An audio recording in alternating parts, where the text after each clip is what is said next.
वातावरण पेटलेलं आहे, पोलिसांनी परमिशन नाही दिली म्हणून मनसेच्या नेत्यांना ताब्यात घेतला गेलेला आहे आणि मनसे आता सरकारवरती टीका करत आहे. तुम्ही नेमके मी पोलिसांना त्या ठिकाणी आयुक्तांना विचारलं की ही परवानगी का दिली नाही, कारण कोणीही मोर्चाला परवानगी मागितली तर आपण परवानगी देतो. मला आयुक्तांनी त्या ठिकाणी सांगितलं की त्यांच्याशी रूटच्या संदर्भात चर्चा सुरू होती, परंतु ते जाणीवपूर्वक अशा प्रकारचा रूट मागत होते की ज्यातनं कुठेतरी संघर्ष होईल. आणि पोलिसांचं म्हणणं असंही होतं की या संदर्भात काही लोकांच्या संदर्भात त्यांच्याकडे काही इनपुट्स आले होते की त्यांना त्या ठिकाणी वेगळ्या प्रकारची काही कारवाई करायची आहे. आणि म्हणून पोलिसांनी त्यांना एवढं सांगितलं होतं की जो नेहमी रूट असतो मोर्चाचा तो रूट तुम्ही घ्या, अशा प्रकारचा रूट घेऊ नका. पण त्यांनी त्याला नकार दिला. त्यांनी सांगितलं आम्ही हाच रूट घेणार, दुसऱ्या रूटवर आम्ही काही जाणार नाही. म्हणून पोलिसांनी ती परवानगी नाकारली असं मला आत्ताच सीपींनी सांगितलेलं आहे. तथापि जर मनसेच काय कोणालाही मोर्चा काढायचा असेल आणि परवानगी हवी असेल तर ती परवानगी मिळेल. मात्र आम्हाला इथेच काढायचा आहे, असाच काढायचा आहे, अशा प्रकारे कायदा आणि सुव्यवस्था बिघडवण्याकरता जर जाणीवपूर्वक प्रयत्न झाला तर ते योग्य नाहीये. शेवटी आपल्याला सगळ्यांना एकाच राज्यामध्ये एकत्रितपणे राहायचं आहे, आपल्या राज्याच्या विकासाचा विचार करायचा आहे. त्यामुळे योग्य रूट देऊन त्यांनी जर परवानगी मागितली तर ती परवानगी कधीही मिळेल, आजही मिळेल, उद्याही मिळेल. असं आहे तेही मी विचारलं. त्याच्यावर सीपींनी मला सांगितलेलं आहे की जो रूट दिला त्या रूटवर जुना मोर्चा निघाला. त्यांनी कुठल्याही रूटचा आग्रह केला नाही. यांनी स्पेसिफिक अशा रूटचा आग्रह केला की जिथे मोर्चा काढणं कठीण आहे.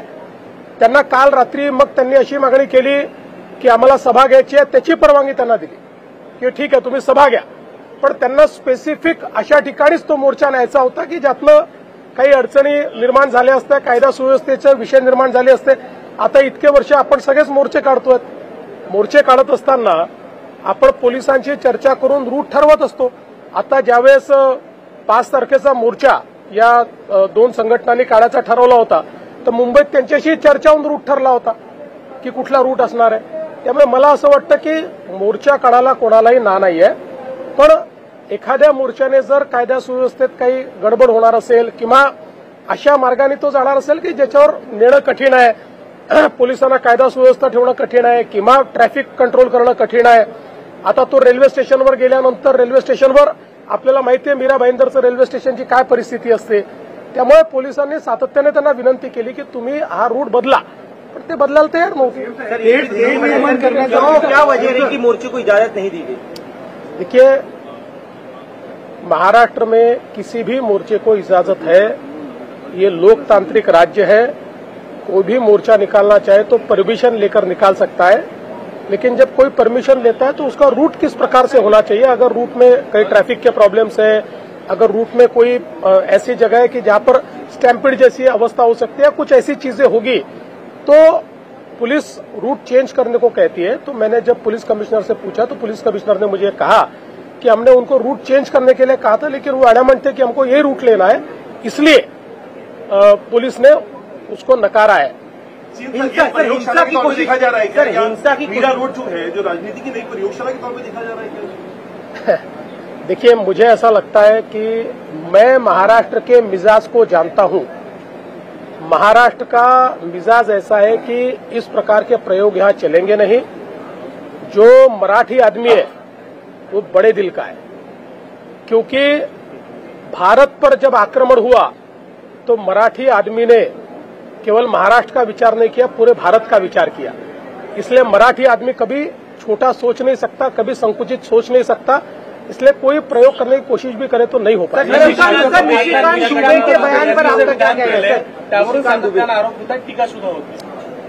पहिली गोष्ट तर अशी आहे की निशिकांत दुबे यांचं जर तुम्ही पूर्ण ऐकलं तर ते संघटनेच्या संदर्भात बोलले आहेत. ते मराठी माणसाला त्यांनी सरसकट त्या ठिकाणी म्हटलेलं नाही. तथापि माझं मत असं आहे की अशा प्रकारे बोलणं योग्य नाही आहे, कारण त्याचे जे अर्थ निघतात ते अर्थ हे लोकांच्या मनात संभ्रम तयार करतात. मी पुन्हा एकदा सांगतो की मराठी माणसाचं ऐतिहासिक योगदान या महाराष्ट्रामध्ये प्रचंड मोठं आहे आणि आपल्याला कल्पना आहे की ज्यावेळी परकीय आक्रमकांनी या भारताची संस्कृती संपवण्याचा प्रयत्न केला होता त्यावेळेस ती जिवंत ठेवण्याचं काम हे छत्रपती शिवरायांनी केलं, छत्रपती संभाजी महाराजांनी केलं आणि त्यानंतर मराठ्यांनी संपूर्ण भारतामध्ये त्या ठिकाणी आपली संस्कृती जिवंत ठेवण्याकरता परकीय आक्रमकांच्या विरुद्ध लढाई केली. आपल्याला माहिती आहे की पानिपतची लढाई देखील मराठे जे लढले होते, अहमदशाह अब्दालींनी त्यांना स्पष्टपणे तहाचं पत्र दिलं होतं की मला जो पाकिस्तानमध्ये आता पंजाब आहे तो पंजाब पासनं पेशावरपर्यंत हा मुलूक आम्हाला देऊन टाका, बलुचिस्तान आम्हाला देऊन टाका आणि उर्वरित भारत हा मराठ्यांचा असं आम्ही मान्य करू. पण मराठ्यांनी ते मान्य केलं नाही. मराठे तोही मुलूक अखंड भारत वाचवण्याकरता त्या ठिकाणी पानिपतच्या लढाईला गेले होते. त्यामुळे हा मराठ्यांचा इतिहास आहे आणि आजही देशाच्या जीडीपीमध्ये सर्वात जास्त कॉन्ट्रीब्युशन देणारा आमचा महाराष्ट्र आहे. त्यामुळे मला असं वाटतं की महाराष्ट्र आणि मराठी माणसाचं कॉन्ट्रीब्युशन या देशाच्या इतिहासामध्ये आणि या देशाच्या वर्तमानामध्ये कोणीच नाकारू शकत नाही आणि जर कोणी नाकारत असेल तर ते अत्यंत चुकीचं आहे. पदाबाबत पुन्हा एकदा विरोधी पक्ष अध्यक्षांना पत्र लिहित आहे आणि स्मरणपत्र म्हणून देते की विरोधी पक्ष नेत्याची नेमणूक करा, सरकार मात्र यासाठी आग्रही नाही असं त्यांचं म्हणणं आहे. हा सरकारचा विषयच नाही आहे, हा विषय अध्यक्षांचा आहे. ते अध्यक्षांना पत्र लिहितील, अध्यक्ष जे नियमात आहे ते करतील. त्यामुळे यात सरकार येतं कुठे? सरकारचा काही संबंध नाही याच्याशी. हा मुद्दा माननीय अध्यक्ष महोदय आणि ते जे काही विरोधी पक्ष त्यांच्यामध्ये आहे. चला माझा पहिला प्रश्न